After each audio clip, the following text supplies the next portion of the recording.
오늘은 울산 자유마을 특별 강연 집회에 참석했습니다. 김학성 교수님을 모시고 영광의 소망교회에 모였습니다. 많은 은혜 받으시기 바랍니다. 감사합니다. 오늘 보니까 이 울산에 벚꽃 참 이쁘더라고요. 정강원 목사님 모시고 다니다 보니까요, 구경은 전혀 못합니다. 그래서 4년간 벚꽃 구경 못 해봤었는데 오늘 원 없이 해봤습니다. 울산에서 너무나 감사하고 또 맛있는 회도 또 사주셔가지고 우리 집사람도 같이 왔거든요. 그래서 같이 제가 함께하는 이유는요, 남편 잘 둔 거 알아라.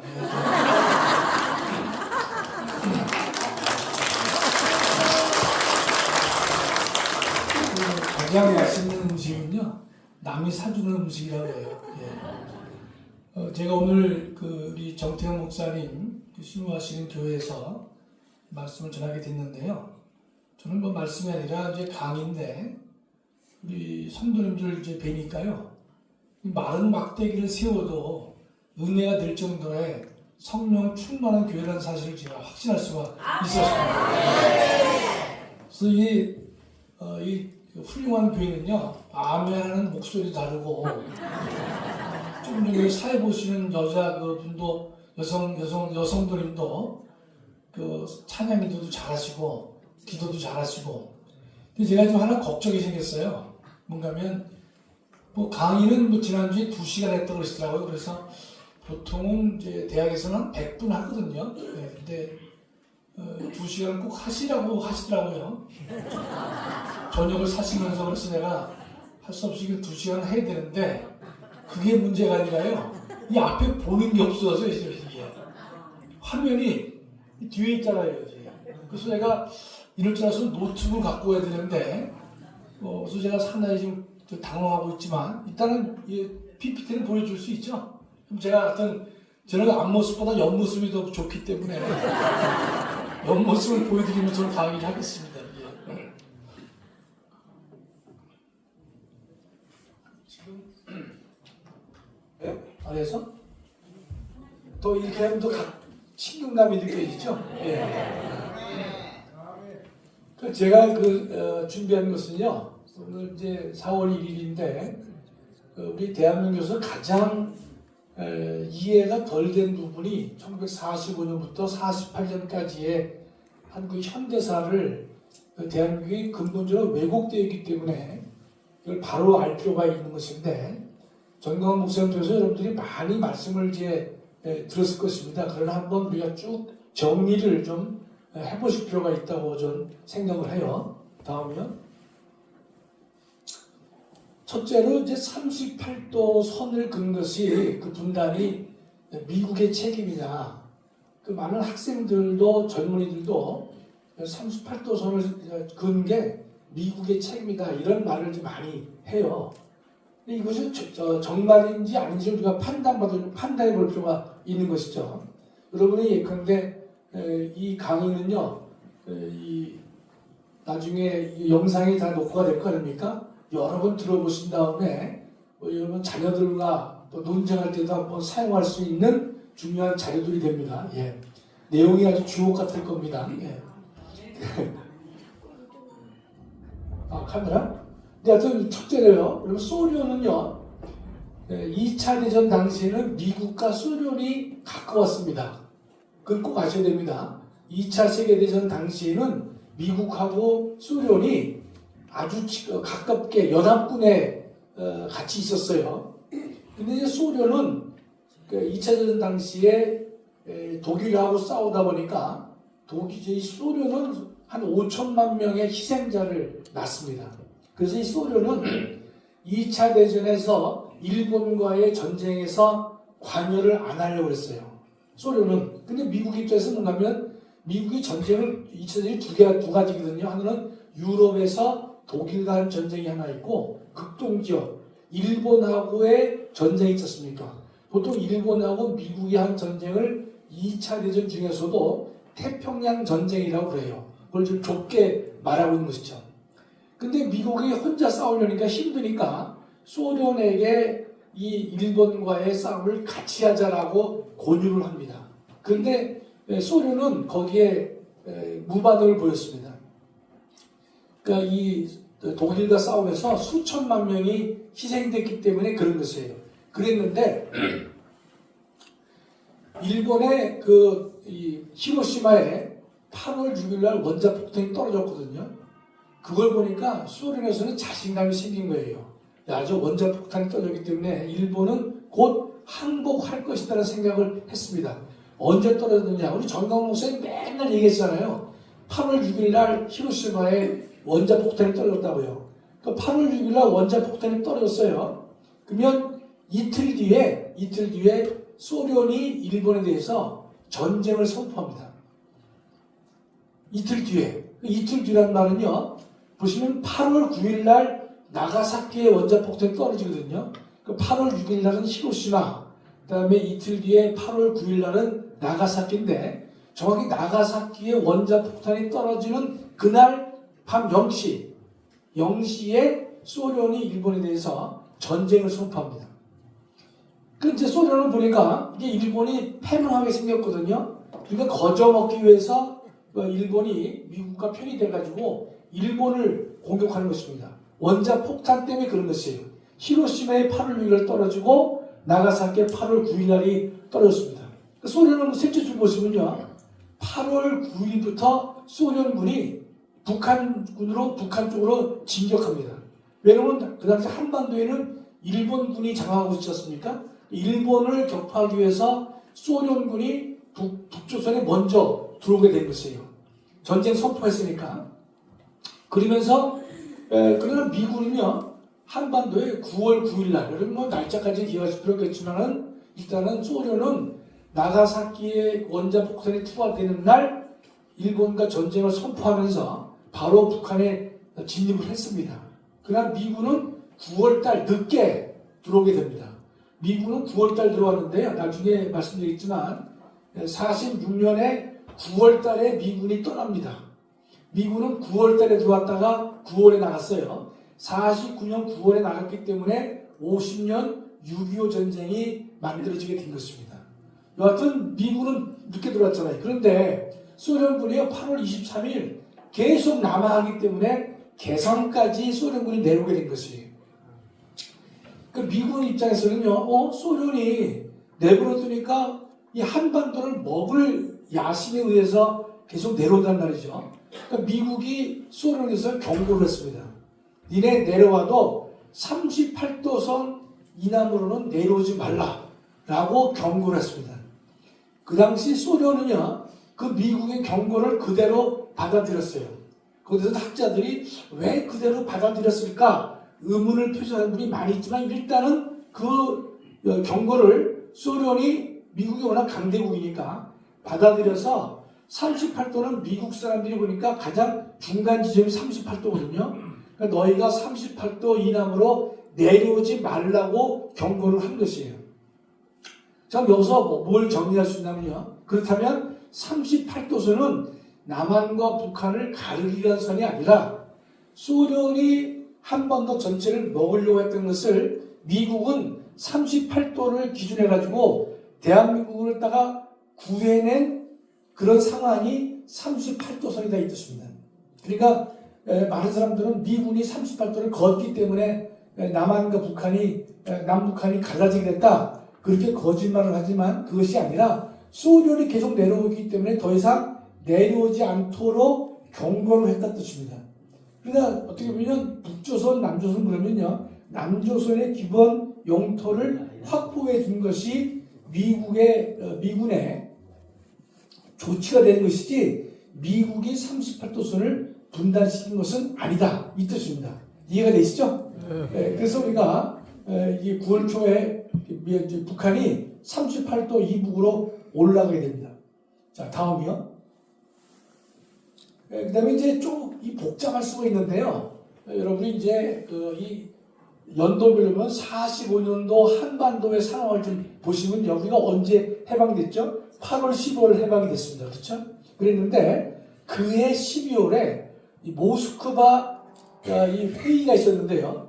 여러분 이런 거 나오면 머리가 아프잖아요. 무슨 모스크바 회의가 어떻고, 그다음에 그 얄타 회담이 어떻고, 뭐 포츠담이 어떻고 그러면 여러분 머리가 아프잖아요. 근데 이제 저희로서는 그게 좀 바람직한 게 이 듣는 분들이 머리가 아파야 강의하는 사람 이제 고니가 재밌지 않습니까?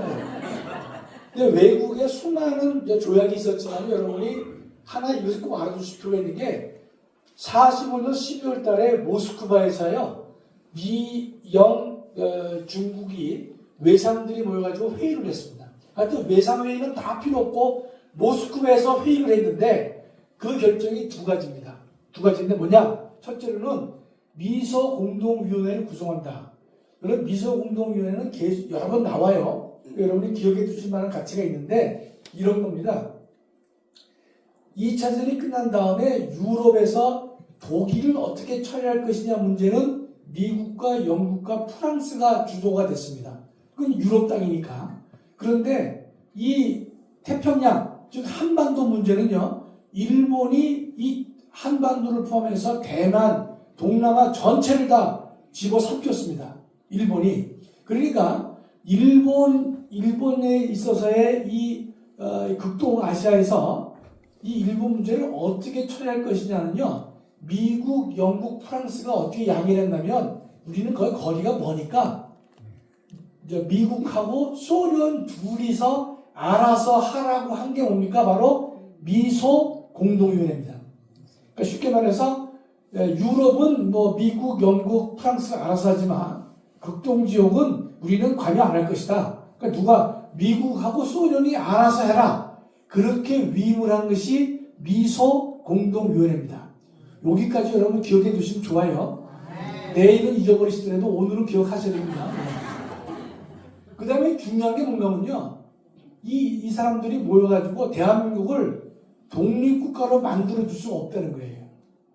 5년간 연합국에 의해서 신탁 통치, 대리로 한반도를 다스린 후에 5년 후에 대한민국을 독립시켜 주겠다라고 하는 결정을 내립니다. 그러니까 이 결정을 우리가 잊어버릴 수가 없죠. 그렇죠? 아니 해방돼서 우리는 너무 기뻐서 우리의 나라를 세울 거로 봤는데 그해 12월 달에 강대국이 모여가지고 한국은 독립국가를 만들어줄 수 없다는 거예요. 5년간 우리가 다스린 다음에 5년 후에 돌려주겠다. 이렇게 얘기를 하고 있는 것이에요. 바로 신탁 통치를 하겠다는 겁니다. 그것이 바로 모스크바 회의에서의 결정이에요. 그러니까 우리나라를 독립시켜주지 않겠다는 거 하나, 미국과 소련이 한반도 문제는 결정하라. 이 두 가지를 결정했기 때문에 매우 우리가 꼭 기억해야 될 사항 중에 하나가 되는 겁니다. 자, 그러면요. 해방이 됐는데 독립을 시켜주지 않고 니네는 5년간 승전국에 의해서 신탁 통치를 한 다음에 돌려주겠다라고 한다면요. 대한민국 독립이 된 거예요? 안 된 거예요? 안 된 거잖아요. 그렇죠? 그래서 다섯 번째 보면 조선에 대한 사형 선고나 마찬가지예요. 그래서 대한민국 사람들이 그 당시 대한민국이 없었지만 한반도에 있었던 조선인들이 모두 반대했습니다. 모두 반대했어요. 그래야 되겠죠? 그렇죠? 다음이요. 그런데 조선공산당, 그 당시에 공산당이 있었는데 이건 뒤에서 제가 말씀드리겠지만 조선공산당은 처음에 이 신탁을 반대했습니다. 조선공산당도 반탁했어요. 그러니까 신탁 통치하면 안 된다. 그런데 이 인간들이 나흘 만에 신탁 통치를 해도 좋다라고 생각을 바꿉니다. 의견을 바꿔요. 왜냐? 소련이 대한민국에 대해서 그 당시 미국도요. 우리를 독립국가로 해주지 않는다 그랬어요. 미국과 소련 모두 두 인간들이 대한민국을 독립국가로 만들어주지 않고 신탁 통치해야 된다고 찬성한 사람이 소련도 그랬지만 미국도 그랬습니다. 그럼 미국의 본질을 잘 아셔야 되는 거예요. 그랬는데 이 공산당들은요. 소련이 안 돼. 니네 신탁 통치해야 된다. 라고 하니까 대한민국에 있던 공산당이 나흘 만에 의견을 바꿔서 우리는 신탁 통치에 찬성한다는 걸로 바꾸는 거예요. 그러니까 그 둘째 줄 보시면 46년 1월 3일이니까 조금 전에 45년 12월 달에 모스크바 회의 아니었습니까? 그런데 반탁 운동을 찬탁으로 바꾸는 거예요. 그래서 그때부터 두 그룹이 갈립니다. 소련을 지지하는 사람들은 신탁 통치를 찬성했고 반대의 이 자유우파에 속하는 사람들은 신탁 통치를 당연히 반대했습니다. 이해가 되시죠? 네. 다음이요. 그러니까 지금도 싸우고 있지만 그때도 근데 이것 때문에 대한민국 전체가 혼란될 수밖에 없잖아요. 독립국가 되는 줄 알았는데 안 된다는 게 5년간 우리가 그런데 다스린 다음에 니네 나라를 세워주겠다고 하니까 당연히 반대할 수밖에 없는데 그 와중에도 이 조선공산당은요 거기에서 이 반기를 들었던 것이 찬탁을 했던 것입니다.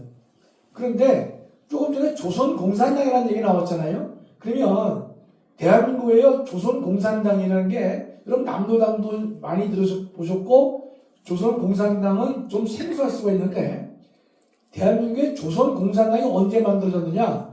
1925년에 만들어졌어요.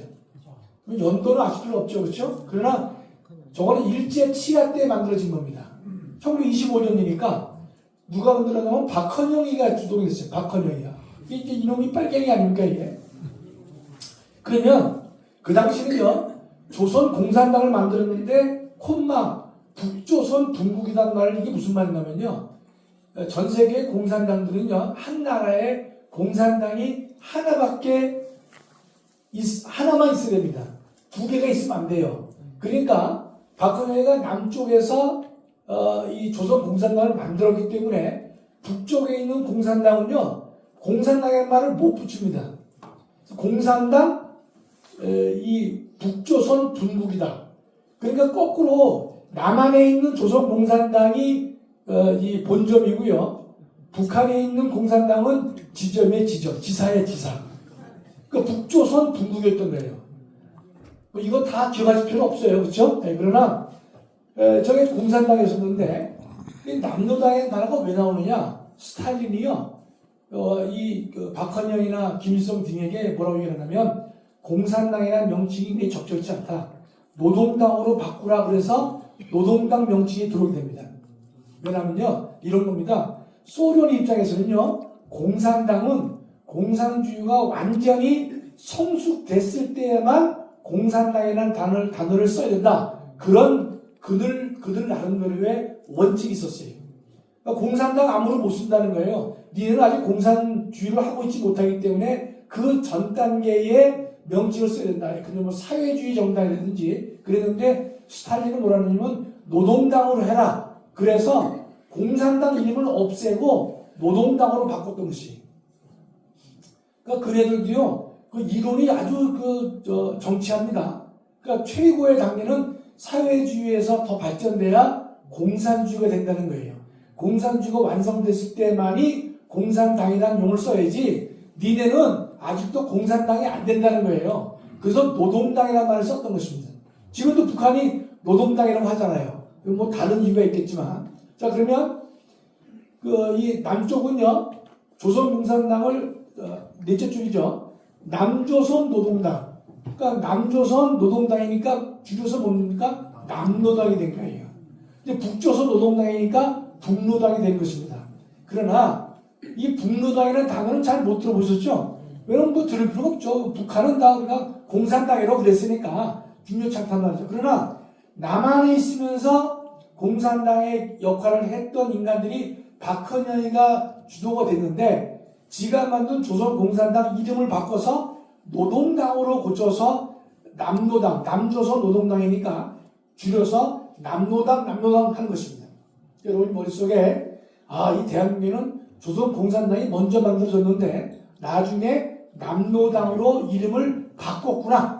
또 초창기에는 남한에 있었던 이 남노당이 공산당의 주도 세력이고 북한은 분국에 불과했을 정도로 지위가 미약했다. 이 뜻입니다. 다음이요. 근데 여러분 이 공산당을 좋아하는 사람이 왜 이렇게 많았겠냐 말이죠. 여러분 공산당 정말로 많이 좋아했습니다. 옛날에. 그 이유가 있어요. 이승만 대통령이 왜 위대한 분이냐. 그 어려운 상황 속에서도 공산당의 또 공산주의의 폐해를 정확하게 직시한 분이 이승만 대통령이었기 때문에 그런 것이에요. 한번 살펴보겠습니다. 왜 공산주의를 지지한 사람이 많느냐? 여러분, 1917년에 소련이 처음으로, 러시아가 처음으로 공산주의 국가가 됐습니다. 지구상에서 처음으로 공산주의 국가가 만들어졌는데 언제냐? 1917년입니다. 자, 그럼 17년에 만들어졌는데요. 둘째 중에 공산 사상을 전 세계에 퍼뜨렸습니다. 그런데 이 공산주의 사상이요, 급속도로 전 세계에 퍼져나왔습니다. 왜냐? 이런 거예요. 노동자와 농민의 세상을 만들겠다는 거예요. 지금의 세상은 자본주의, 돈 있는 사람들이 의해서 지배하는 나라가 되기 때문에 매우 부적절하다. 그 다음에 그 부가 상속을 통해서 대물림되고 있기 때문에 옳지 않다. 따라서 모든 사람이 다 평등한데 왜 누구는 부모 잘 만나서 잘 살고 누구는 왜 못 사느냐? 저 당시만 해도 소장농이 많았거든요. 지주에 대해서 소장농은 한 8, 90%가 소장농이었으니까 그런데 우리가 뭐가 부족하다고 지주 밑에서 있느냐? 노동자와 농민이 주인이 되는 나라를 만들자. 그 구호가요, 얼마나 매력적입니까? 여러분, 분명히 말씀드리지만, 저나 여러분 같이 이제 우리 애국운동 많이 하는 우리 성도들 아닙니까? 여러분들은요, 저 당시였으면 다 공산주의였을 거예요. 저도 그랬을 것 같아요. 그럼 제가 그 소장농의 아들로 태어났을 거란 말이죠. 그렇다면, 아니, 근데 너는 아버지가 지주라서 잘 살고, 나는 예컨대 소장농 아들이니까 못 산다. 이런 세상이 바람직하냐? 뒤집어 엎어야 된단 말이죠.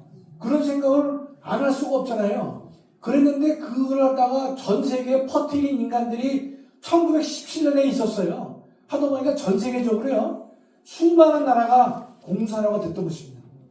새로 만드는 나라는 거의 공산주의 이념을 채택했고, 그렇지 않은 나라들도 상당 부분 공산주의가 됐던 거예요. 그러니까 러시아가 소련으로 공산주의 됐죠. 그 밑에 있는 이 몽골도 공산주의 됐습니다. 그다음에 중국도 나중에 공산화가 됐죠. 전체가 공산화 되는데 전혀 그 막을 수가 없던 상황이었습니다. 바로 노동자 농민의 나라를 만들어준다는 말에 현혹될 수밖에 없어요. 당연히요.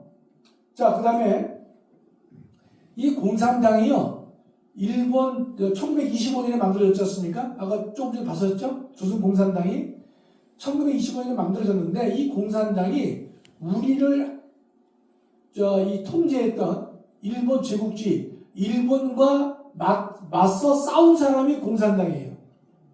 그러니까 이런 생각을 많이 해요. 공산당이 상당히 좋은 거구나. 노동자 농민의 나라를 만든다 그랬죠? 두 번째, 우리의 적인 일본과 맞서 싸워서 일본 제국주의를 무너뜨려야 된다라고 싸운 사람이 조선 공산당이에요. 그러니까 국민들은 공산당에 대해서 어떻습니까? 긍정적으로 보는 분위기가 만들어지게 된 것이에요. 그 다음에 1919년 상해 임시정부 요원이 다 대부분 공산당입니다. 여러분, 우리 신문사에 나올 때 보면 이승만과 김구를 제외하고는요, 다 공산당이었어요. 왜 그랬겠느냐? 보세요. 1917년에 공산화가 됐지 않습니까? 2년 뒤 1919년에 상해 임시정부가 만들어졌으니까 당연히 뭡니까? 거기는 공산주의를 지지하는 사람이 많이 있었던 것이. 그러니까 공산주의를 반대한 사람이 이승만하고 김구밖에 없었다니까요. 자연스러운 현상입니다. 그 당시는요. 그런데다가 소련이요, 임시정부에다가 돈을 지원해줬습니다.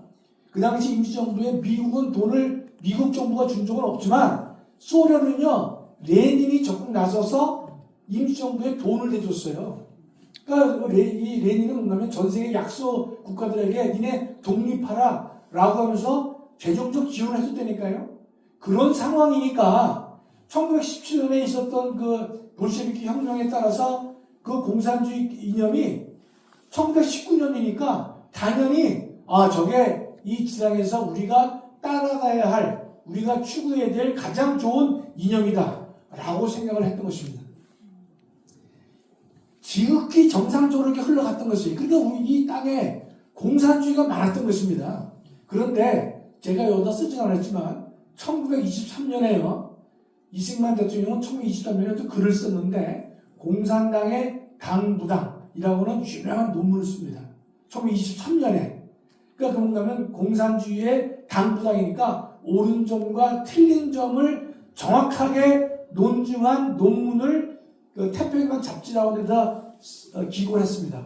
여러분 혹시나 나중에 젊은 분들은 공산당의 당부당이라는 이승만 쳐서 보면요. 지금도 인터넷상에 그 문장이 나와 있어요. 제가 그 논문을 읽어보니까 짧은 논문이지만 아주 간결하면서도 논리가 아주 명쾌합니다. 자, 그러면 몇 년도에 썼다고요? 1923년. 전 세계 많은 사람들이 공산주의에 대해서 맹목적으로 지지했던 그 시기에 1917년이잖아요. 그럼 6년 뒤에 이승만 대통령께서는 그 당시 대통령이 아니었지만 이승만 박사가 공산당의 당부당이라는 기가 막힌 논문을 쓴 것이에요. 공산주의의 문제점을 잘 모르던 시절입니다. 그때 공산주의를 따라가서는 안 된다라는 그 유명한 논문을 쓴 것이. 그렇다면 이승만 그 박사의 그 능력은요, 여러분 우리가 과소평가할 때가 많이 있지만 전 세계의 정치인들 중에서도 어깨를 맞다올 수 있는 대단한 분이고요. 실력도 대단한 분입니다. 실력도 대단해요. 우리 전 목사님 맨날 조지 워싱턴, 하버드, 프린스턴, 그것도 매우 중요한 업적이지만 그 정도 하기에 충분한 지력과 능력을 갖춘 분입니다. 제가 그 글을 읽어보면요. 지금도 이 정도 글을 쉽게 쓸 수 있을까 할 정도로 놀라운 글이 실린 겁니다. 모든 사람들이 공산주의가 뭔지 몰랐던 시절에 6년 만에 공산당의 당부당이라는 논문을 썼고 태평양 잡지에다 기고를 했고 지금도 우리가 검색하면 볼 수 있습니다. 양이 많지 않아요. 한번 기회 되신 분들은 읽어봐도 좋을 겁니다. 그러니까 이렇게 됐기 때문에 그 당시는 공산주의를 지지하는 사람이 많았던 거예요. 이게 그냥 자연스럽게 많아진 것입니다. 이게 다음이요. 근데 그 다음에 46년도 우리가 이제 45년도 모스크바가 끝난 다음에 46년도 한반도는 어떤 정치적 상황이었느냐. 그러면 46년 2월에 북조선 인민위원회가 만들어졌습니다. 이건 임시인민위원회라는 말씀인데요. 인민위원회는요, 일종의 사실상의 정부입니다. 그러니까 북한은 46년 2월에 인민위원회라고 하는 사실상의 정부를 만들었어요. 그리고 나서 3월 달에 토지개혁을 합니다. 여러분들 인민위원회가 왜 사실상의 정부라고 볼 수밖에 없느냐? 이런 겁니다. 억지를 주장하는 것이 아니에요. 뭐냐면 북한 북조선 지역에 토지개혁을 완성했어요. 그럼 토지개혁을 하려면 그 지역에 공권력을 완전히 장악하고 있어야만 토지개혁이 가능하지 않겠습니까? 따라서 2월 달에 인민위원회가 만들어지면서 그 다음에 3월 달에 북한 전역에 토지개혁을 합니다. 토지개혁을. 그런데 그 다음에 화폐개혁과 인민군 창설은 빼고요.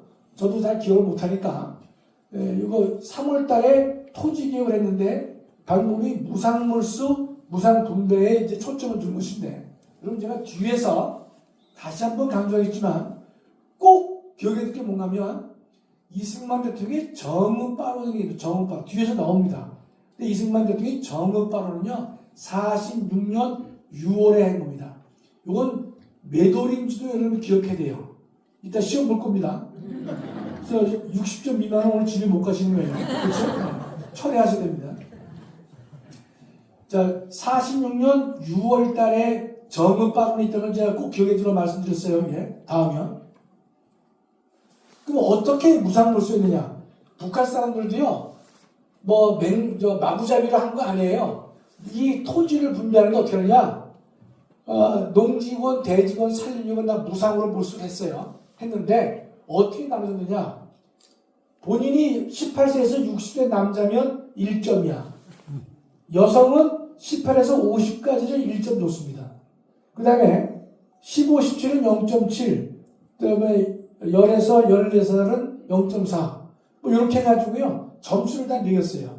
그럼 한 집안에 60세 넘은 남자 하나, 50세 남자 하나, 뭐 50대 여자 자녀 뭐 이게 있을 거 아닙니까? 그걸 합산을 해요, 합산을. 그래서 3.4가 나오면은 거기에 해당하는 반대급부를 주는 거예요. 그러니까 북한 사람들도요 마구잡이로 한 거 아니에요. 저렇게 점수화 시켜가지고 무상 몰수를 했던 겁니다. 다음이요. 그런데 아시다시피 북한은 이제 이 농지개혁을 하면서 소유권은 주지 않고 경작권, 이제 이 농사 질 수 있는 권리만 준 겁니다. 여러분 공산주의 기본 이론은요 소유권을 인정하지 않습니다. 사소유권을. 그 이유가 있어요. 그것도 우리가 잘못 들으면요, 그거 괜찮네 이런 뜻입니다. 개인에게 사소유권을 인정하지 않는 게 공산주의 기본 원칙입니다. 왜냐? 사소유권을 인정하니까요 사람과 사람 사이에 불평등이 발생한다는 거예요. 두 번째, 그 불평등이 상속을 통해서 대를 이어가기 때문에 안 된다는 거예요. 그래서 이 개인과 개인의 불평등을 없애기 위해서는요 사소유권을 없애야겠다는 뜻이에요. 내가 상속자들을 없앤다는 뜻이에요. 그러니까 북한은 뭐가 없습니까? 재산세를 안 내잖아요. 자기 땅이 없으니까. 그러니까 세금을 안 내는 걸 청구이라고 말하지만 그거는 사소유가 인정되지 않기 때문에 그런 것입니다. 자, 그럼 여기서 북한은 철저하게 경작권만 줬습니다. 소유권 인정하지 않았어요. 나중에는 협동조합의 소유, 공유, 구유, 이게 무슨 말이냐면 처음에는요 몰수를 했지만 몰수가 다 안 됐습니다. 그래서 개인에게 일부 사소유가 인정된 경우도 있었어요. 그러나 그것이 갈수록 전체가 다 국유, 나라의 것으로 다 전환이 됐던 것입니다. 그랬을 때 사회주의가 완성됐다. 이런 말을 이제 저들이 하고 있는 것인데, 왜 어서 꼭 기억해 둘 것은요, 이 사소유권을 이 공산주의는 철저하게 부정하는 것이다. 이런 뜻이죠. 자, 다음이요.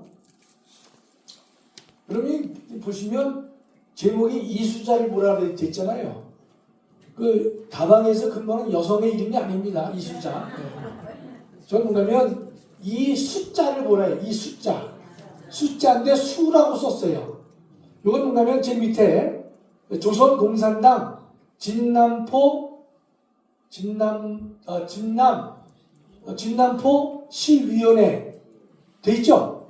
밑에 노란 글씨로, 노란 바탕에 검정 글씨로요. 잘 안 보이세요? 그럼 이걸 육의 눈으로 보려면 안 돼요. 영의 눈으로 보시죠, 영의 눈으로. 정목사님이 훈련을 좀 약하게 시키셨는데, 조선노동당 진남포 뭐 해가지고 나오잖아요. 주체가. 그 보면 왼쪽에 하나만 읽어볼게요. 왼쪽 빨간 것이 소작하는 농민. 돼 있죠? 나머지는 읽을 필요 뭐 있어요? 그러니까 저 인간들이 저런 포스터를 정확히 붙이는 게 붙여서다가. 그래서 소작하는 사람이 몇 %고, 안 하는 사람이 몇 %고, 지주가 몇 %인데, 이런 시스템이 올바르냐? 이거를 선정하는 겁니다. 그러니까 많은 사람들이, 그래, 뺏기는 사람은 속이 쓰다리지만, 그렇지 않은 사람들은 그 일리 있단 말이지. 저렇게 해서, 저렇게 선정을 해가지고, 무상물수를 정당화시킨 겁니다. 다음이요. 그 다음에 이 농지개혁은 또 뒤에서 나오는데 세 번째 제목 보면 이승만이 분당의 원흉이냐. 제가 첫 번째 정업 발언을 46년 6월이라고 말씀드렸죠. 아까 제가 꼭 기억해 두라고 했어요. 이 이승만 대통령은, 자 보세요. 저 아래 세 줄 읽어볼게요. 이승만 대통령이 직접 하신 말씀이에요.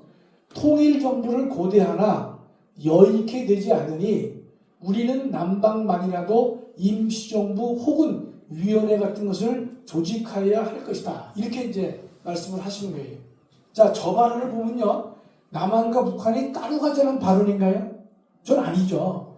뭔가면 남쪽만이라도 임시정부나 또는 위원회 같은 것을 조직하여야 할 것이다. 그 말은 뭐냐면 46년 2월 달에 북한은 인민위원회라는 걸 갖다가 만들어가지고 북한을 갖다가 토지개혁까지 다 완성을 시켰단 말이죠. 그렇죠? 자신의 체제를 공고히 했어요. 그러니까 이제는 남한도 거기에 상응하는 조치를 취해야 옳지 않느냐라는 뜻이죠. 그렇죠? 이건 1절만 말씀드린 거예요. 다음이요. 지금 이게 배경이 뭐냐?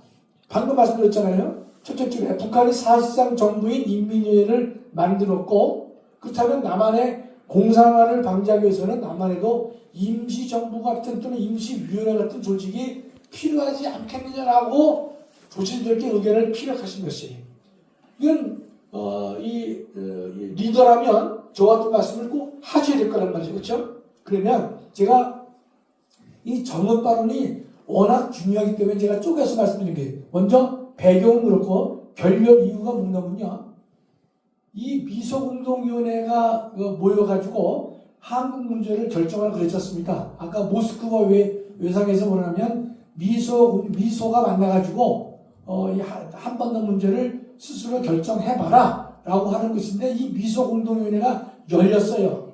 열렸는데 보세요. 이게 결렬됐습니다. 결렬됐는데 그 이유가 뭐냐? 반탁정당이나 단체를 회의에서 참여 배제한다. 이게 뭔 말인가면요, 미국과 소련이 만나가지고 미소공동위원회를 하자라고 했는데 첫 번부터 지금 이제 민주당과 싸우듯이 결렬됐습니다. 왜 결렬됐느냐? 소련이 뭘 주장하는 거면 이 회의에 이런 단체는 들어올 수 없다는 거예요. 뭔가 하면 반탁을 주장하는 단체, 자기는 찬탁이잖아요. 반탁을 주장하는 단체라든지, 그다음에 그 정당은요, 이 미소공동위원회에 관여가 돼서는 안 된다라고 얘기를 하니까 미국은 뭔 소리냐, 다 들어오게 해서 의견을 개진하도록 하자 했는데 소련은 안 된다는 거예요. 그래서 미소공동위원회가 결렬됐어요. 회의가 열려다가 결렬됐는데, 자 보시면요, 시기가 언제냐? 46년 3월 달에 개최가 됐는데 언제 깨졌느냐? 5월 달에 깨졌습니다. 5월에. 그랬는데 가로에 보면 무기 휴회라고 했어요. 우리가 이게 결렬되면요, 야 다음에 우리가 한 달에 만나자 이런 약속을 하고 헤어져야 되는데, 에이 관도 다음 날짜를 정하지 못하고 무기한 해놓고 무기 휴회를 해놓고 결렬된 것이, 요 상황을 잘 보시면 알겠죠? 그러니까 미소공동위원회 열렸는데 3월에 열렸는데 5월에 결렬됐어요. 그랬는데 언제 열릴지 모르는 상황이에요. 그렇기 때문에 다시 앞장을 다시 보내주세요. 앞에를 다시 보면 40년 6월 달에 이승만 박사가 정읍 발언을 하게 된 것입니다. 그러니까 40년 3월에 미소공동회에 열렸는데 5월 달에 결렬됐고, 언제 열릴지 기약도 없이 결렬됐죠. 그러니까 그 다음 달 6월 달에 이승만 박사는, 야 이게 상황이 이 미소공동위원회가 결렬되고 있고 언제 열릴지 모르고 이미 북한은 임시위원회가 만들어져 있다면 우리도 이거 임시정부 같은 것을 만들어야 되지 않겠느냐라는 발언이 뭡니까? 정읍 발언입니다. 지극히 상식적이고 타당한 말씀이죠. 이걸 가지고 이승만 박사가 정읍 발언을 통해 가지고 남한과 북한을 갈라치겠다 이렇게 하는 것은요, 지금 민주당이 어거지 부리는 거하고 똑같습니다. 자 다음이요. 그 다음에 6월 발언의 성격을 제가 뭐라 했냐면 대응 전략으로 한 발언이다. 대응 전략이다. 이게 무슨 뜻이냐면 북한은 이미 임시위원회를 만들었잖아요. 농지개혁도 다 완성했지 않습니까? 그렇다면 우리도 이제는 대응적 차원에서 이러한 것들을 해야 옳지 않느냐. 적극적 차원이 아니라 대응적 차원에서 말씀하신 것이기 때문에 이승만 대통령의 정읍 발언이 남한과 남조선과 북조선을 가리기 위한 분단의 원흉이다. 이런 말은 절대로 해서는 안 되는 것인데, 이게 이제 북한 공산당들이 하는 얘기를 남한의 조미료들이 받아서 잘못 가르치고 있기 때문에 학생들은요, 이건 아다르고 어다르기 때문에 정확히 모르면 이승만 박사가 저 정읍 발언 때문에 남한과 북한이 갈라지게 됐구만, 이렇게 알게 된 것이. 그래서 제가 6월까지 꼭 기억해 두라는 말씀은 46년 2월과 3월과 결렬된 5월까지를 다 봐야만 정확하게 정읍발언의 취지와 배경과 이유를 알 수가 있다 이런 뜻이죠. 그렇다면 이승만 대통령에게 민족 반역자다, 뭐 민족 분열자다, 국토 분열자다 이런 소리를 해서는 결코 안 된다는 뜻입니다. 이해가 되시죠? 예. 다음이요. 자, 그럼 46년 6월 달에 정읍발언을 했는데 그 46년 말에 이승만 박사는 미국으로 넘어갑니다. 도미합니다. 왜 넘어가느냐?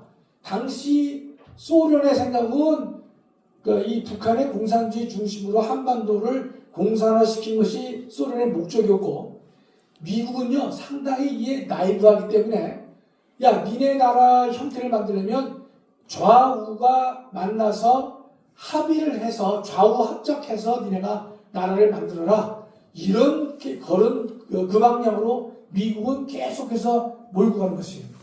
그러니까 그 당시 군정장관이던 하지하고 이승만 박사하고는 사이가 아주 멀어집니다.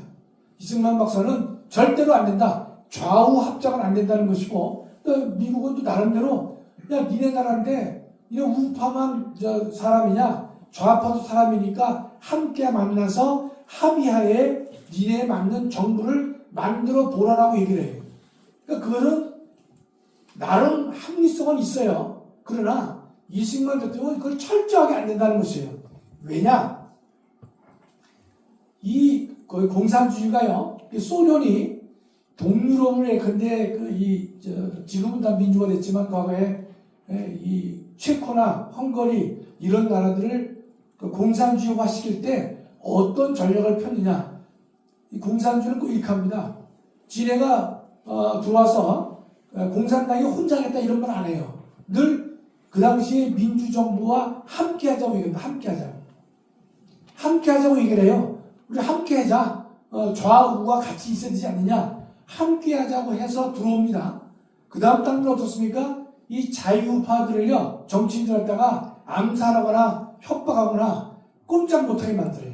그래서 좌우로 시작하는 것이 나중에 보면요, 공산당만 남아있는 것이, 그런 실태를 이 공산주의 전략에도 나와 있고, 이승만 대통령은 정확히 알고 있기 때문에 좌우 합작해서는 안 된다는 얘기를 하는 것이.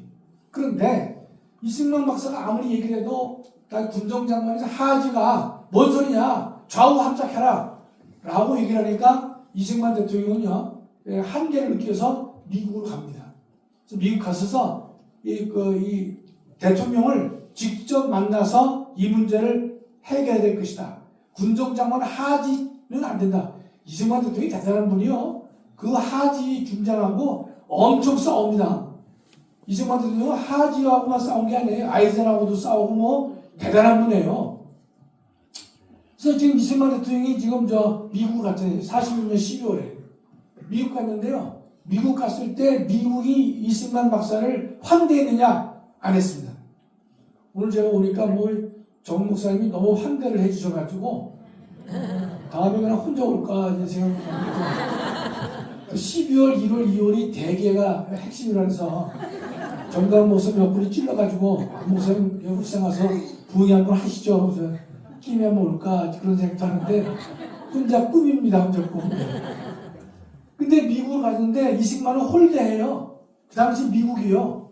왜냐면 이승만 박사가 너무 고집이 센 거예요. 전강 목사하고 비슷해요. 또 전 좋은 의미로 얘기를 한 거예요. 또 고집세다는 말을 또 여러분 또 단점도 있어가지고 저는 어차피 내놓은 사람이니까. 당시 국무장관이 번스인데요, 그 당시 미 국무부에는요 소련 스파이가 많이 있었습니다. 지금의 우리나라에 이제 빨갱이들이 많이 있잖아요. 똑같이 소련의 스파이들이 미 국무부를 많이 장악하고 있었어요. 그래서 우리가 그런 제가 오늘 설명 안 드리겠지만, 그래서 이승만 대통령을 홀대하는 거예요. 이게 번스입니다. 번스. 국무장관인데 다음이요.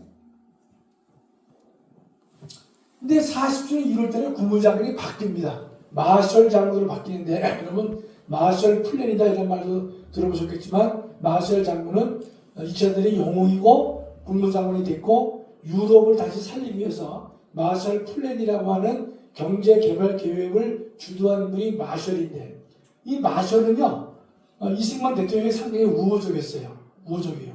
그랬는데 그 47년 3월 달에 미국 대통령 트루먼 대통령이 트루먼 선언이라는 걸 합니다. 뭔가면 가만히 보니까 이 소련이라는 인간이 내버려 두니까 계속해서 자기네 공산주의 세력을 확대하는 일을 갖다가 야금야금 한단 말이죠.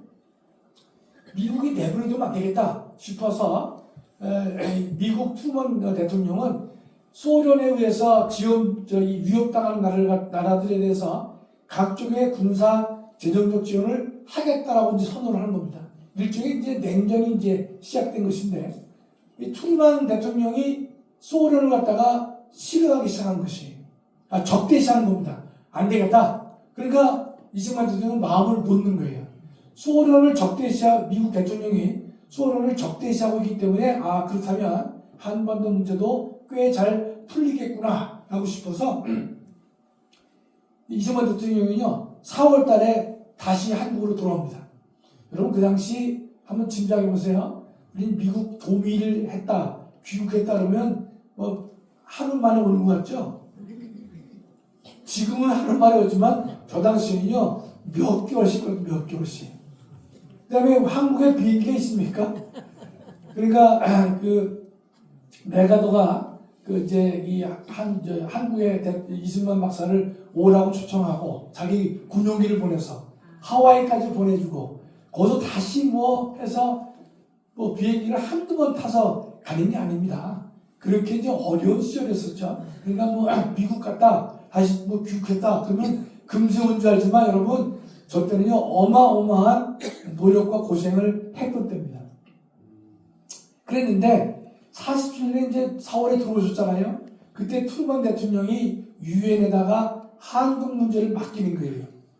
그 전까지는 사지 중장이 니네끼리 이 좌우 합작으로 니네에 맞는 정부를 만들어 보라라고 하지가 고집을 피웠는데, 이승만 대통령이 근데 미국 가서 설득을 했지 않습니까?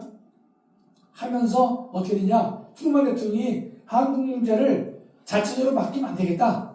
누구한테 맡기느냐? 유엔에다가 맡게 되겠다라고 해서 11월 유엔 총회에다가 한국 문제를 넘기게 됩니다. 이해가 되시죠? 그래서 유엔 총회에서요 결정을 하는데, 남한과 북한이 이제 선거로 니네 나라를 만들어라. 인구 비례를 해라. 인구 비례를 할 때 그 당시는 남한은 200명, 북한은 100명을 줬습니다. 여러분, 인구가 지금도 북한이 반쪽이지만 그때도 북한의 인구가 남한의 반밖에 안 됐어요. 인구 비례를 해야 형평에 맞잖아요. 그러니까 남한은 200석, 북한은 100석 이렇게 하라라고 유엔에서 결정을 해준 거예요. 근데 비밀 투표는 당연한 것이죠. 그 다음에 미소 군대 철수. 그 당시에 우리가 미군과 소련 철수에 대해서 정확하게 말씀을 잘못하는 분들이 좀 있어요. 일부 있는데, 저때 유엔 총회에서 남한에서 선거가 다 끝나게 되면 소련도 철수하고 미군도 철수하라고 이때 결정을 한 겁니다. 이때 결정한 것이에요. 자, 다음이요. 저는 이 물이 없는 줄 알았어요. 지난주에는 장학인 목사님 했을 때는 물을 줬을 것 같은데 차별을 하시나 하는 건지. 차별해도 그건 합리적 차별이라고 그러죠. 그러니까 47년 이제 다 끝내, 유엔 총회가 끝났지 않습니까? 11월 달에. 이듬해가 48년으로 넘어오는 거예요. 그렇죠, 48년. 그러면 48년에 보시면 인구비례 200대 100. 그다음에 비밀 선거를 하라. 그다음에 그 당시는 국회의원은 임기가 4년이었거든요. 근데 처음에 국회의원은 임기를 2년 하는 거였어요. 2년. 그걸 이제 재헌의회라고 해서, 왜냐면 니네 딴 거 하지 말고 헌법만 만들어라 이렇게 한 것이에요. 임기 2년에 재헌의원을 뽑으라 이렇게 하는 거예요. 근데 이 문제를 해결하기 위해서 48년 1월 달에 유엔 임시위원단이 한국에 들어왔습니다. 들어와서 제대로의 선거가 이루어지는 날도 감시하러 왔단 말이죠. 감시, 격려 등등 하러 왔어요. 그런데 이 사람들이 북한에 들어가서 실태를 조사하려고 하니까 북한이 이 임시위원단의 입경을 거부합니다. 북한이 못 들어오게 하는 거예요. 그러니까 난감하잖아요. 남쪽에서는 200명, 북쪽은 100명인데 뭐 그때 뭐 어떤 뭐 좌파 뭐 그 저희 국사 선생인지 뭐 설민석인가 걔가 하는 강의를 내가 한 번 들어봤는데 이렇게 말을 이렇게 해요. 아, 남한은 200이고 북한은 100이니까 북한 사람이 그걸 찬성하겠냐고. 아니 인구가 반밖에 안 되니까 백석 주는 게 맞잖아요. 그 뒤집어서 똑같이 주면 우리가 펄펄 뛸 거 아닙니까? 그렇지 않습니까? 근데 그렇게 거짓말을 하는 거예요. 이건 인구 비례를 했기 때문에 200석 대 100석으로 하라고 했던 겁니다. 그런데 임시위원단이 북한에 가서 실태를 보려니까 못 들어오게 막는 거예요. 그래서 남한만의 선거를 하게 됐는데 여기서 중요한 게 있습니다. 유엔에서 니네 가서 이번에 그 감시해서 선거를 치르게 해라 라고 했단 말이죠. 북한이 못 들어오게 하니까 그러면 이건 남한만이라도 하자라고 해서 선거를 치른 게 아닙니다. 보시면요. 다시 유엔 총회의 결의를 얻은 것이 저게 중요하죠. 그 왔는데 북한이 못 들어오게 하니까 그러면 뭐 남한만이라도 하지라고 해서 한 게 아니라 고난 남용이 되는 거죠. 월권이 되는 거예요. 다시 이 사람들이요. 상황이 이래저래 한데 어떻게 하면 좋겠습니까? 그러니까 그러면 남한만이라도 선거를 하라라고 유엔에서 결의를 해줘서 남한 선거가 치러지게 된 것입니다. 정확하죠? 이렇게 되어야만 우리가 논리가 만들어간 말이죠. 그래서 2월 달에 결정을 했어요. 남한만이라도 선거를 하자. 그래서 5월 10일 날 선거를 하기로 다 결의가 된 겁니다. 자, 그러니까 북한은 어떻습니까? 이게 큰일 났거든요. 남한의 합법 정부가 들어오겠으면 자기네들이 원했던 통일 정부를 만드는데 어려움이 있을 테니까 이게 이 선거가 제대로 이루어지게 해서는 안 될 것이다 라는 생각들이 강하게 등장했단 말이죠. 다음이요. 그러다 보니까 한반도 제목을 보면 한반도 공산화의 꿈이 좌절되고 있는 것이에요. 그래서 48년 27 폭동, 4.3 사건 이전에 27 폭동이라는 것이 일어납니다. 저게 전국적으로 일어난 폭동이에요. 왜냐하면 당시에 남노당이 이제 주관이 돼서 남한 내에 이 폭동을 일으켜가지고 선거를 저지하거나 못하게 하려고 첫 번째 일어난 폭동이 27 폭동입니다. 두 번째, 27 폭동 이후에 2월 10일에서 12일이죠. 바로 27 폭동 2, 3일 뒤에 김구라는 사람이 어떤 글을 쓰느냐. 3천만 동포에게 읍고함 이런 제목하에 3번의 글을 씁니다. 뭐라 쓰느냐. 총선거 해서는 안 된다는 것이. 김구가 총선거 해서는 안 된다는 거예요. 총선거를 하게 되면 남한과 북한의 통일된 정부를 만들 수 없기 때문에 총선거를 해서는 안 된다는 글을 강력하게 씁니다. 우리가 어떻게 보면 그래 총선거를 우리끼리만 하면 남한과 북한이 통일 정부를 만드는데 방해가 되지 않겠는가라는 생각을 할 수 있겠죠. 그렇죠? 그런데 제가 뒤에서 잠깐 설명하겠지만 김구 선생은요. 지나치게 이상주의자예요. 현실을 잘 직시 못한 겁니다. 왜냐하면 이미요. 북한은 김일성 중심으로 46년 2월부터 북한의 정부를 만들었던 것이에요.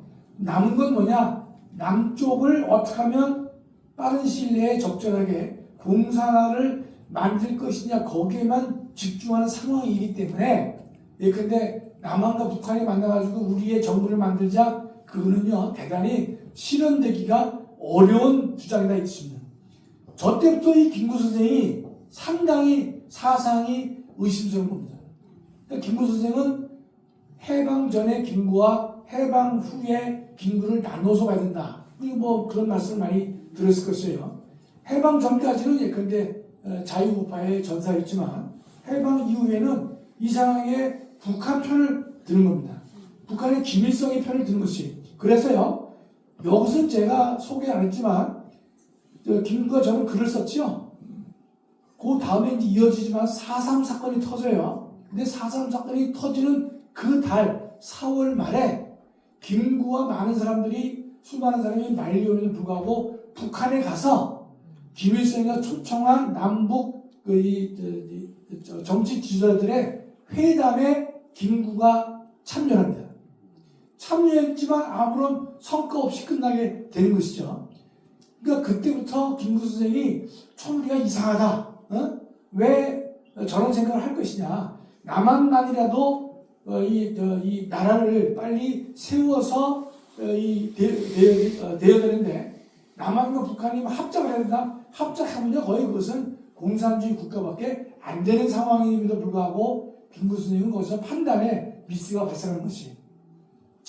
그러니까 박헌영도 단독 선거를 반대하는 것이고 북한은 철저하게 저걸 반대하는 것이죠. 당연히. 그 한반도 공산의 꿈이 좌절되기 때문에 그런 것이에요. 다음이요. 그 다음에 바로 50선거 한 달 전 제주 4.3 사태가 발생하는 것이죠. 그래서 보면 4.3이 뭐냐? 남로당 인민유격대의 무장 반란인 것이죠. 이 좌파들은요. 이게 민중봉기라고 계속 떠들어요. 민중봉기라고. 무슨 민중봉기입니까? 남로당이 이렇게 반란이란 말이죠. 그 무장 반란인지는 어떻게 하느냐? 저한테 물을 수 있잖아요. 당신 봤어? 나도 못 봤어요. 그럼 누구 말이 옳으냐? 정확하지 않을 수 있잖아요. 이건 우리가 논리적으로 생각해보면 답이 나오는 거예요. 자, 첫째로 새벽 4시에 4월 3일 새벽 4시에 쟤들은 새벽 4시를 좋아해. 그래서 저 제주도에 24개의 경찰관서 중에서 바로 12개의 경찰관서를 새벽 4시에 습격합니다. 습격해서 경찰을 죽이고 경찰 가족을 죽이고 선관위 직원을 또 죽입니다. 선관위 직원을 왜 죽이냐? 바로 50선거 때문에 그 선관위 직원이 많이 나와 있던 것이에요.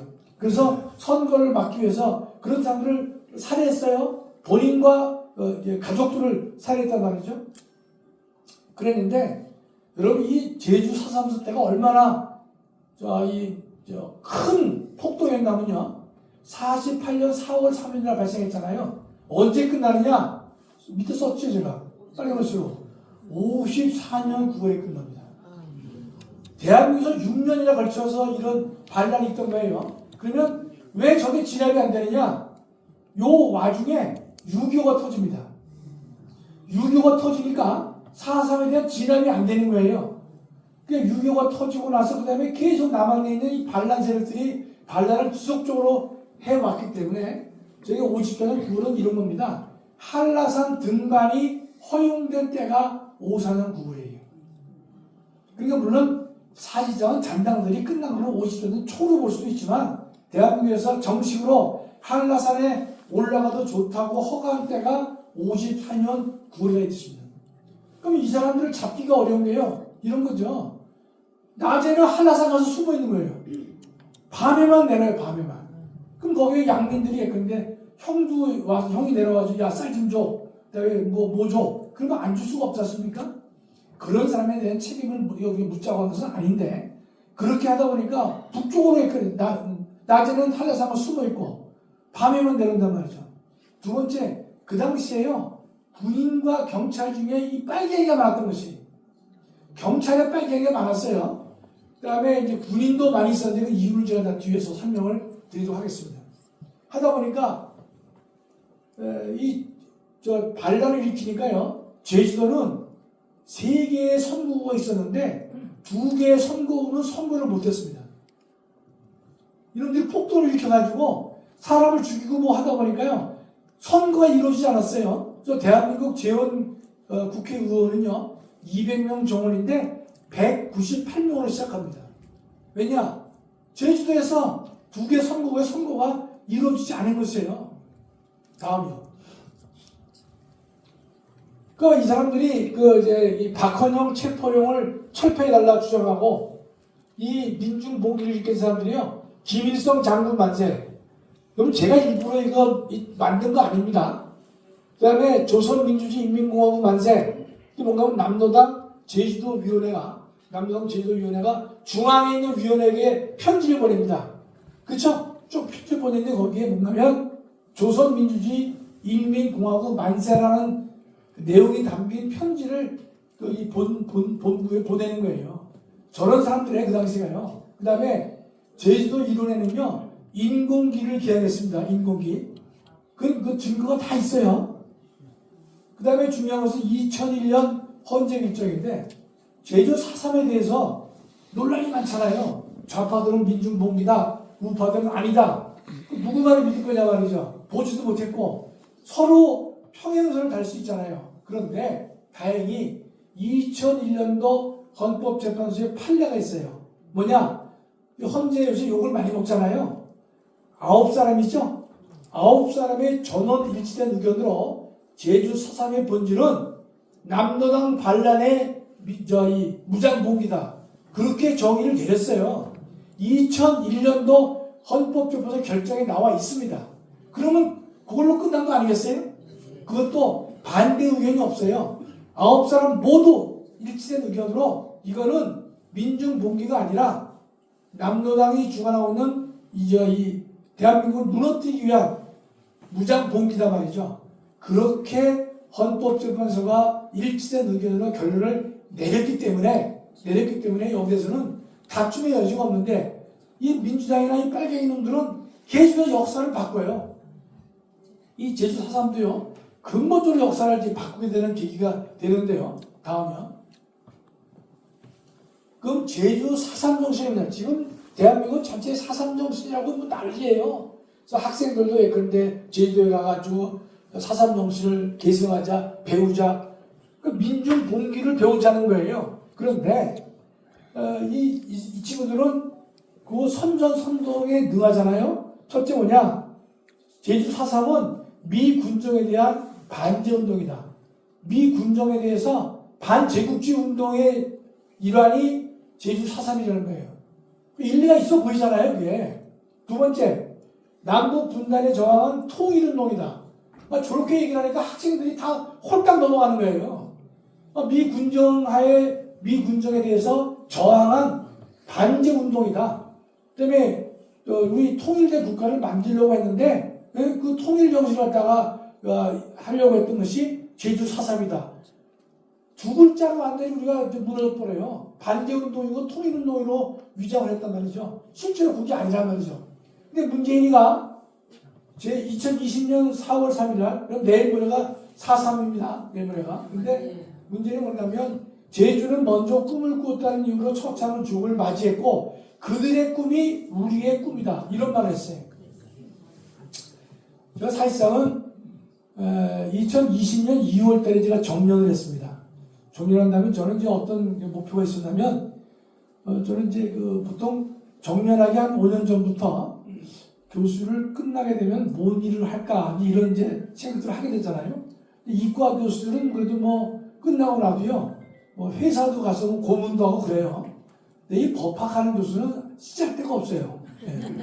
근데 민법이나 형법은 그래도 이제 로펌하고 연계가 되는데 저 같은 헌법 교수는요 정말 사용할 데가 없어요. 근데 이번에 작년 12월부터 금년 3월까지 하나님께서 정말 좋은 기회를 주셔서 전 목사님 모시고 애국운동 하는데 제가 기여하게 됐죠. 아마 그래서 이 헌법을 공부하게 만드신 것이 아닌가 생각했었어요. 했는데 저는 이제 뭘 했냐면 제가 이 정년하게 되면 이 진화론자 이 좀 창조론에 서서 진화 이론들을 비판하는 그 일을 내가 해야겠다. 그런 결심을 하고 하나님께서 그걸 또 마음을 주셨어요. 그래서 저는 정년 5년 전에 이 진화 비판에 대한 칼럼을 제가 30편을 썼습니다. 30편이 여러분 작은 게 아닙니다. 그리고 각 분야마다 썼어요. 지지도 쓰고 그다음에 뭐 인류도 쓰고 다 썼는데 제가 그것을 하고 나서 저는 이제 그쪽 방면으로 좀 가서 전국 다니면서 하늘나라 가기 전에 이 진화 비판을 해야 되겠다. 왜냐하면 지금 이 젊은 청년들 중고등학교, 대학교 학생들이 언제 좌절을 하는가면요. 교회 와서는 목사님 말씀이 옳은데 학교 가거나 교과서를 보면요. 전혀 다른 얘기하고 있거든요.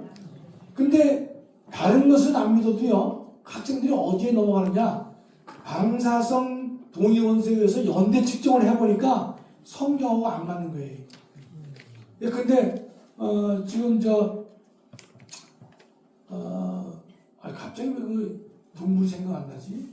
공룡이에요.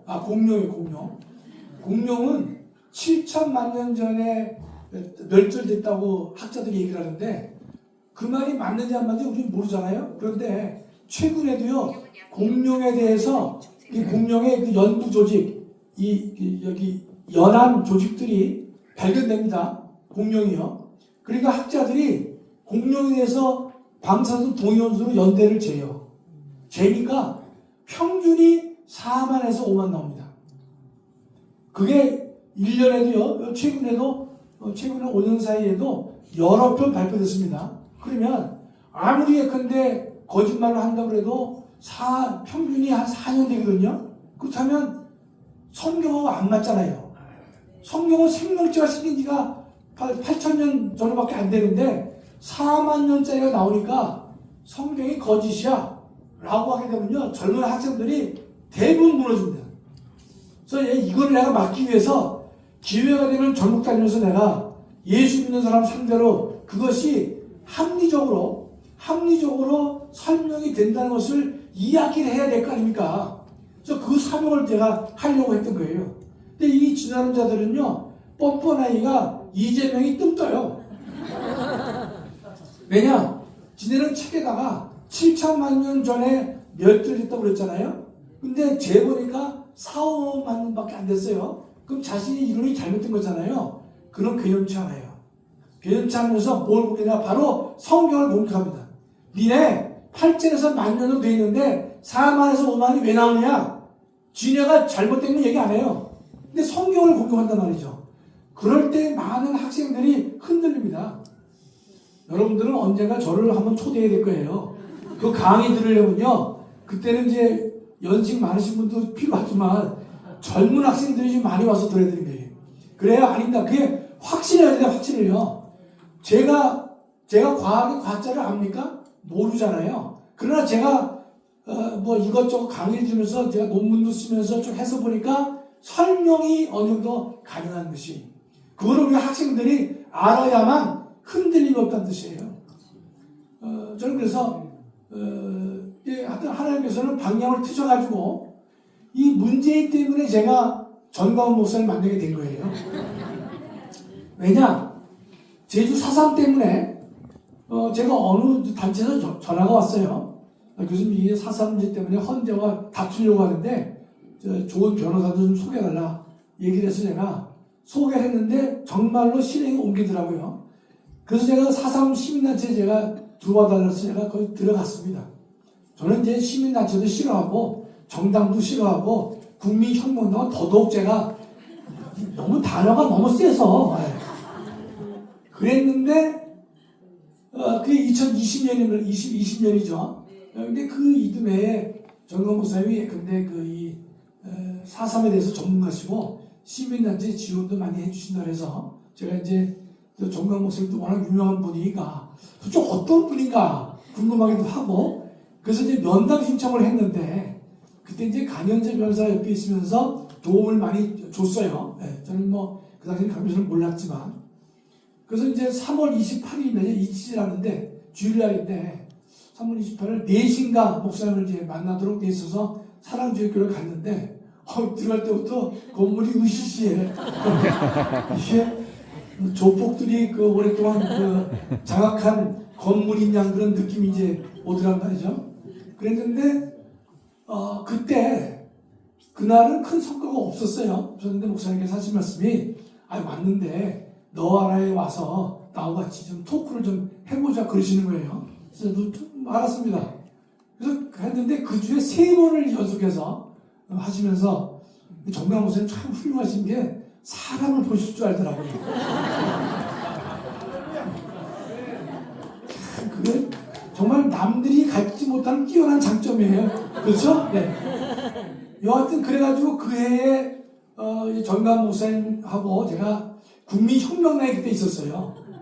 정당 가입을 하려고 해서 제가 난 정당인을 정말 싫어하는데 시작부터 용어가 이상한 정당이네. 국민혁명당. 그래서 내가 주여 이거 어떻게 됩니까? 이제 막 그러고 있다가 그해 8월 15일 날 교회 등록을 했어요. 했는데 바로 그 다음 주에 교회가 폐쇄가 돼가지고 그 허름한 교회도 예배를 못 드리고 광화문에 나가서 야외에서 예배를 드렸습니다. 이런 교회당은요 천국이나 천국이에요. 여하튼 이제 우리 목사님을 만나게 된 게 이제 제주 4.3 때문에 이 문재인 때문에 제가 결국은 하나님께서 전 목사님을 이제 가서 일을 해보라라고 이제 하신 것이 아닌가. 이번에 이제 우리가 또 윤 대통령 문제 때문에 또 그도 같이 목사님 모시고 일을 했었는데요. 여하튼 여러분 이제 제주 4.3은요. 우리는 이 4.3은 비판은 많이 하는데 4.3 정신이 뭐냐고 그럴 때 한마디로 말을 우리가 잘 못하고 있어요. 아니라고만 얘기 아니라고. 그러면 이게 이 싸움에서 지는 거죠. 왜냐면 용어 싸움에서 지면 안 된단 말이죠. 그런가 하면 반국가 세력을 진압한 이승만의 호국 정신이에요. 이게 4.3 정신이에요. 반국가 세력을 이승만이 진압했잖아요. 진압한 이승만의 호국 정신이 제주 4.3이다. 그러니까 앞으로도 우리가 이 문제를 전국적으로 알려가지고 제주 4.3이 뭐냐 그러면 저들은 쉽게 얘기해요. 반제운동, 반통일운동이다. 이렇게 이제 통일운동이 일어나야 얘기를 하는데 우리는 뭐냐? 반국가 세력을 진압한 이승만의 호국 정신이 제주 4.3이다. 이 뜻입니다. 다음이에요. 저기서 이제 그 원흉의 김달삼인데요. 김달삼이가 보세요. 48년 8월에 월북합니다. 4.3 사건을 일으킨 다음에 여의치 않으니까 북으로 도망을 해요. 이 김달삼이가. 북한에 가서 뭐 주석대에 선출되고 뭐 하는데 여하튼 6.25 때요. 내려와서 대한민국 국군에게 살해가 됩니다. 다음이요. 대한민국을 사랑하는 자유마을 애국자 여러분 감사드립니다. 안녕히 돌아가시기 바랍니다.